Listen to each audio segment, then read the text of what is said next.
Have you ever opened an app for 5 minutes, looked up and realized an hour has disappeared? That's not an accident. It's by design. And by the end of this video, you'll know exactly how these tricks work, and more importantly, how to stop falling for them yourself. Hey humans, I'm Brom, a product and UX designer who often spends way too much time thinking about why I can't stop scrolling. Companies like TikTok, Instagram, and Netflix have spent billions perfecting one thing: how to keep you glued to your screen. Sorry. These platforms aren't just entertaining, they're engineered to make sure that you never leave. Let's break down the 5 most powerful UX patterns that keep people addicted, starting with one you've probably fallen for today. Have you ever noticed how there's not a stop button? That's not a mistake. That's by design. Every part of your experience on apps like Instagram, TikTok, and Twitter is carefully engineered to remove natural stopping points, because the longer you stay on their platforms, the more money they make. Think about this. When was the last time TikTok asked you if you'd like to keep going? It doesn't. The moment one video ends, another one starts playing. Instagram doesn't ask you if you want to see more posts. It just keeps on loading them endlessly. There's no bottom, no the end, no stop that lets your brain say, all right, I'm done. Compare that to reading a book. A book has chapters and pages, natural stopping points. You decide when you want to stop. But in the digital world, platforms decide for you, and their decision is for you to always keep scrolling. Even the guy who invented infinite scroll, Aversion, later admitted it was probably a bad idea. He said, if you don't give your brain time to catch up with your impulses, you just keep scrolling.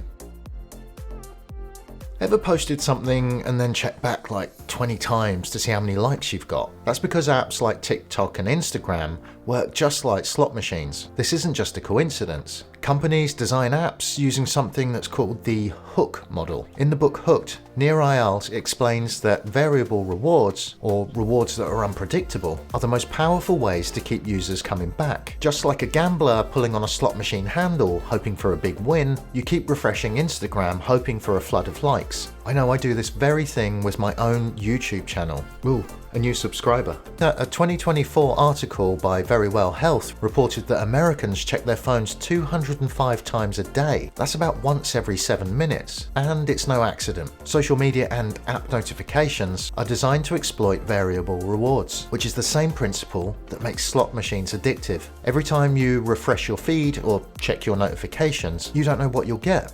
A like? A comment? Nothing? That unpredictability keeps you coming back for more. But not every app takes this approach. Duolingo, for example, uses predictable rewards, badges, streaks, and progress bars, which encourage habit building without hijacking your brain. You're motivated by progress, not random dopamine spikes. So the next time you find yourself obsessively checking your phone, ask yourself, am I choosing to do this? Or am I just pulling a slot machine handle? Ever felt that tiny pang of panic when you almost lost a Snapchat streak? Or the nagging urge to just finish your LinkedIn profile because the progress bar isn't full? That's not random. That's something called loss aversion at work. Snapchat streaks start as something fun, but quickly turn into a commitment. If you break one, it's not just a number. It feels like losing progress, status, even part of a friendship. And that's because we fear losing things more than we enjoy getting them. Basically, losing feels twice as bad as winning feels good. And of course, apps love this, because fear of loss is way more powerful than the joy of gain. It's not just Snapchat though. LinkedIn's profile strength meter, that's not about making your profile better.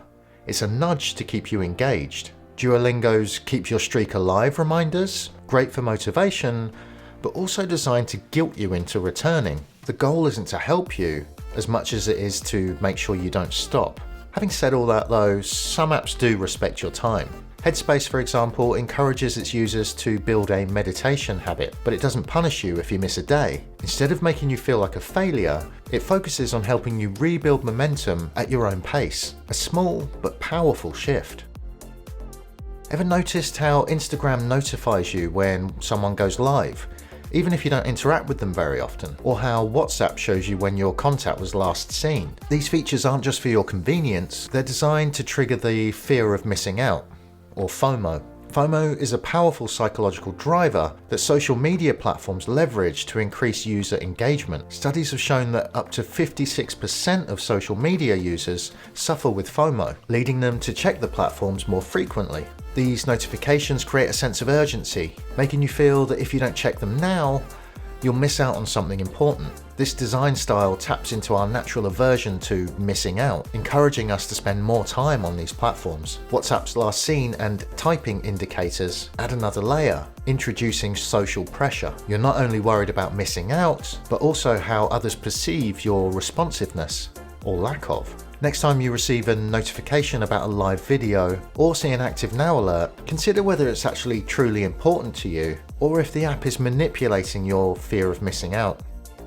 Ever watched a YouTube video or short and then accidentally watched 10 more? Yeah, that's not an accident. That's called the just one more effect. And trust me, YouTube wants you here as long as possible. Think about it.